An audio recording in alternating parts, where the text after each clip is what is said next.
बिस्मिल्लाहिर्रहमानिर्रहीम। अस्सलाम वालेकुम। अपने आखिरी लेक्चर में हमने सम का फार्मूला समझा था और इस लेक्चर में हमारा मौजू है सम इफ़। हम समझेंगे कि सम इफ़ का फार्मूला है क्या, वो कौन सी ऐसी कंडीशंस हैं जहां हमें इसके इस्तेमाल करने की ज़रूरत पेश आती है और इसको इस्तेमाल कैसे किया जाता है। ये तीनों बातें आज हम अपने इस लेक्चर में कवर करने की कोशिश करेंगे इंशाल्लाह।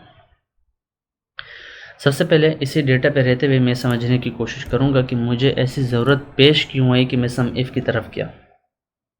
ठीक है, और इसी एक सवाल को क्लियर करने में मेरे दो जवाब सामने आ जाएंगे इंशाल्लाह। पहले ये कि मेरे पास यहाँ पे एक डेटा मौजूद है जिसमें एक HR डिपार्टमेंट है, उसमें उसने अपने पूरे बिज़नेस की कुछ सैलरीज़ यहाँ पे लिखी हुई हैं और उन तमाम सैलरीज़ को जब मैंने टोटल किया सम के थ्रू तो मुझे पता चला कि पूरे बिज़नेस ने अपने एम्प्लॉयज़ को 1,10,000 पर मंथ पे करने हैं। ठीक है, अपने एम्प्लॉय को पर मंथ 1,10,000 पे करने हैं।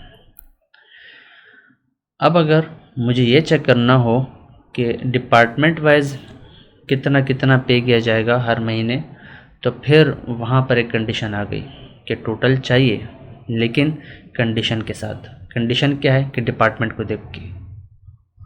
अब मैं एक्सेल को समझाऊंगा कि मेरा जो सम करने का क्राइटेरिया वो कुछ इस तरह से है कि मुझे डिपार्टमेंट वाइज टोटल चाहिए। तो बताओ कि किस किस डिपार्टमेंट को कितना कितना मिल रहा है हर महीने। तो क्या करेंगे हम यहाँ पे, सबसे पहले इस डिपार्टमेंट के सेक्शन को या कॉलम को यहाँ पे कॉपी पेस्ट कर देंगे, क्योंकि मुझे यहाँ से डिपार्टमेंट का डेटा चाहिए। अब यहाँ पे डिपार्टमेंट्स के जो नाम हैं वो रिपीट हो रहे हैं। ज़ाहिर है अब अगर मैं यहाँ से एक्सेल को समझाऊंगा कि सम इफ़ करके बताओ कि अकाउंट्स का टोटल क्या आ रहा है, यहाँ पे भी वो टोटल करके बताएगा, यहाँ पे भी बताएगा, यहाँ पे भी बताएगा। मान लेते हैं कि वो 20-25 हज़ार पे है, अगर 25 हज़ार भी है तो 25-25 75,000 हो गया, 75,000 वो मर्जी टोटल करके दे देगा। हालांकि तो फिर वो क्या होगा, वो गलत हो जाएगा। तो इस गलती को दूर करने के लिए हमने अपने बेसिक में एक चीज़ समझी थी कि हम यहाँ से रिपीट डेटा को रिमूव कर देते हैं। वो रिपीट डेटा कैसे रिमूव होगा हम अपने बेस में सीख चुके हैं। मैं जस्ट यहाँ अप्लाई कर रहा हूँ और थोड़ा सा इस डेटा को ऑर्गेनाइज करने के लिए मैं इसको सॉर्ट कर देता हूँ। अब यहाँ पे मैं फार्मूला अप्लाई करने जा रहा हूँ, सम इफ़ का फार्मूला। उम्मीद है आपको यहाँ तक ये समझ आ गया होगा कि हम सम इफ़ अप्लाई क्यों करते हैं। अब हम इसको अप्लाई कैसे करते हैं ये देखते हैं। मैंने इक्वल प्रेस किया, सम इफ़ टाइप किया क्योंकि मुझे यही फार्मूला अप्लाई करना है, और ब्रैकेट जैसे ओपन की। अब एक्सेल मुझसे सवाल कर रहा है कि बताओ वो रेंज जहाँ पर मुझे क्राइटेरिया को तलाश करना है। तो मेरी रेंज ये रही। इस रेंज को देखते हुए मैं एक्सेल से कहूँगा कि मुझे इस रेंज में से आप मखसूस डिपार्टमेंट तलाश करके बताओ और उनका टोटल दो मुझे।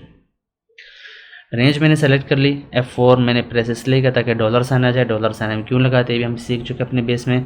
अब मैं कॉमा प्रेस कर रहा हूँ। कॉमा प्रेस करने के बाद अब ये फार्मूला रेंज से क्राइटेरिया पे आ चुका है, यानी एक्सेल ये समझ चुका है कि रेंज क्या है। अब वो पूछता है अगला सवाल कि बताओ इस रेंज में मुझे तलाश क्या करना है, क्राइटेरिया क्या है।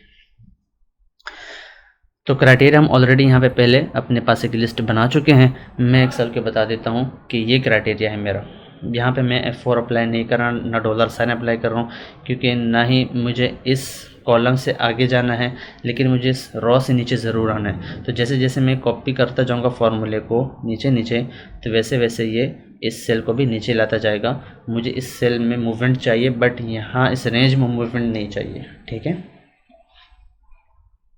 तो इसलिए मैं यहाँ पे कोई डॉलर साइन अप्लाई नहीं कर रहा, कॉमा। अब एक्सेल का तीसरा सवाल कि बताओ कि रेंज भी मिल गई, उस रेंज में मैंने अकाउंट्स भी ढूंढ लिया। अब वो रेंज बताऊँ जहाँ से मुझे टोटल करना है। तो वो रेंज ये रही, सम रेंज। इस रेंज को भी मैं F4 के थ्रू लॉक कर दूंगा, डॉलर साइंस, ब्रैकेट क्लोज। मैंने एंटर किया और यहाँ एक्सेल ने मुझे सम इफ़ अप्लाई करके बता दिया कि टोटल क्या आ रहा है डिपार्टमेंट वाइज। अब ज़रा देखते हैं क्या ये टोटल इस टोटल से मैच भी करता है या नहीं। जी बिल्कुल मैच कर गया।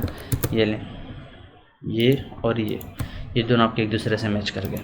तो इस तरह हम अपने डेटा में से डिपार्टमेंट वाइज, ये तो एक एग्जांपल थी, आप किसी भी क्राइटेरिया को बेस बनाकर उसको सम इफ़ अप्लाई कर सकते हैं उस डेटा पे और अपने डेटा को ऑर्गेनाइज कर सकते हैं। मिलते हैं अपने अगले लेक्चर में, तब तक के लिए अल्लाह हाफिज़।